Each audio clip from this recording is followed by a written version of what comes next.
Welcome to bitcoin world media, जहां हम करेंगे क्रिप्टो की बात आपके साथ। तो आज की जो बड़ी खबर है वो ये कि अमेरिका ने भारत से जो सामान आता है उस पर 25% टैरिफ लगा दिया है, मतलब टैक्स। जी हां, और ये अप्रैल 2025 की घोषणा थी, जिसका असर अब साफ दिख रहा है। बिल्कुल। और इसका असर हमारी इकोनॉमी पर, खासकर रुपए पर, वो तो पड़ा ही होगा। हाँ, बिल्कुल पड़ा है। सबसे पहला असर तो रुपए पर ही है। डॉलर के मुकाबले रुपया मतलब काफी कमजोर हुआ है। जुलाई 2025 तक देखें तो करीब 87 रुपए प्रति डॉलर तक चला गया था। 87? बाप रे। जी। तो स्थिति को संभालने के लिए जो हमारा रिजर्व बैंक है, आरबीआई, उन्हें बीच में आना पड़ा। उन्होंने बाजार में करीब 3 अरब डॉलर डाले। अच्छा, 3 अरब डॉलर डाले रुपए को संभालने के लिए। हाँ, ताकि रुपया और ज्यादा न गिरे। ये दिखाता है कि प्रेशर कितना ज्यादा था। हालांकि ये आप जानते हैं अक्सर एक टेम्पररी सॉल्यूशन ही होता है। तो जब अपनी करेंसी जैसे रुपया इस तरह से मतलब हिलने लगती है, कमजोर होती है, बिल्कुल। तो ये तो नेचुरल है कि लोग सोचेंगे कि पैसा कहाँ लगाएं, कहाँ सेफ रहेगा। बिल्कुल। और आजकल एक ट्रेंड सा दिख रहा है। बहुत से निवेशक वो बिटकॉइन और इथेरियम जैसी जो डिजिटल मुद्राएं हैं उनकी तरफ देख रहे हैं। हाँ, ये बात तो सुनने में आ रही है, लेकिन क्यों? मतलब क्या सोच है इसके पीछे? देखिए, मुख्य सोच ये है कि ये जो डिजिटल करेंसीज हैं ये किसी एक सरकार या सेंट्रल बैंक के सीधे कंट्रोल से बाहर हैं।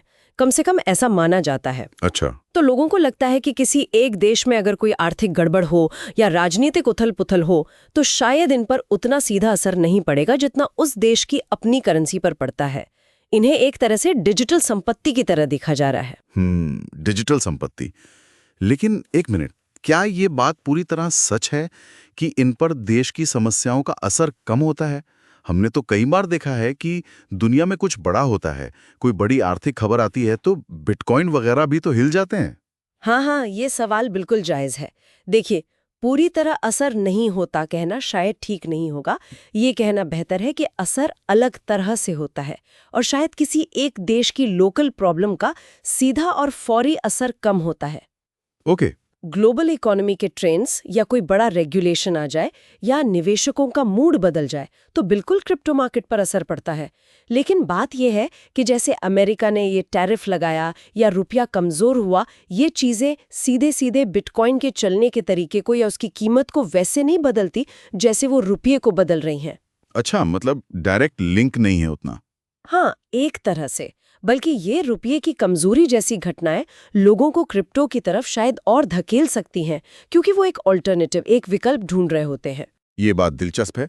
चलिए जरा आंकड़ों पर भी नजर डाल लेते हैं। जुलाई के अंत में, मतलब 31 जुलाई 2025 को बिटकॉइन कहाँ था? उस समय बिटकॉइन की कीमत लगभग $1,18,075 के आसपास चल रही थी। और इथीरियम? इथीरियम भी करीब $3,787 पर था। और अगर पूरे क्रिप्टो बाजार को देखें तो उसकी कुल वैल्यू वो करीब $3.93 ट्रिलियन पहुंच गई थी। 3.93 ट्रिलियन, ये तो बहुत बड़ा नंबर है। जी हाँ, मतलब ये अब कोई छोटी मोटी साइड की चीज नहीं रही। इसमें काफी पैसा लगा है और लोगों का भरोसा उतार चढ़ाव के बावजूद कहीं ना कहीं बढ़ा है। इसी से जुड़ा एक और ट्रेंड है जिसकी आजकल बहुत बात होती है, डी डॉलराइजेशन। मतलब दुनिया के देश डॉलर पर अपनी निर्भरता कम करना चाह रहे हैं। बिल्कुल सही पकड़ा आपने।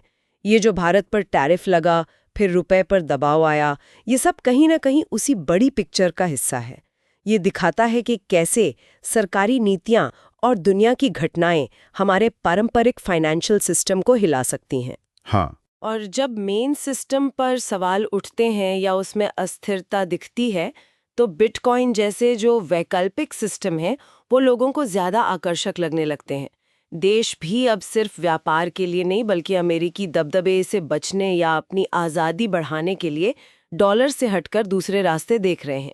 तो आगे क्या लगता है, भविष्य में क्या हो सकता है? कुछ एक्सपर्ट्स तो कह रहे हैं कि बिटकॉइन 2025 के अंत तक $150,000 तक भी जा सकता है। हाँ, ऐसे अनुमान तो है और सुनने में अच्छे भी लगते हैं, लेकिन यहाँ बहुत बहुत सावधान रहने की ज़रूरत है। क्रिप्टो बाजार वो अपनी एक्सट्रीम वॉलेटिलिटी के लिए जाना जाता है। मतलब कीमतें जितनी तेज़ी से ऊपर जाती है उतनी ही तेज़ी से या शायद उससे भी तेज़ी से नीचे आ सकती हैं। ये तो है, रिस्क तो बहुत है। बिल्कुल। कुछ जाने माने इकोनॉमिस्ट तो इसे हमेशा एक सट्टा या बबल ही कहते हैं।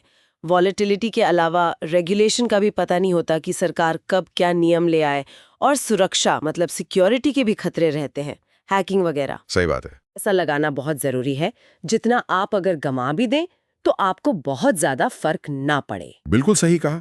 फायदे के साथ जोखिम को भी समझना जरूरी है। तो आज की इस पूरी बातचीत से एक सवाल मन में आता है। जी, क्या आपको लगता है कि भविष्य में, खासतौर पर जब इकोनॉमी में ऐसी अनिश्चितता हो, तो लोग पारंपरिक करेंसी मतलब रुपए, डॉलर वगैरह के बजाय बिटकॉइन जैसी डिजिटल करेंसी पर ज्यादा भरोसा करने लगेंगे? डेली न्यूज की जानकारी के लिए हमारे चैनल को सब्सक्राइब कर लें। जल्द ही मिलते हैं एक नए टॉपिक के साथ। धन्यवाद।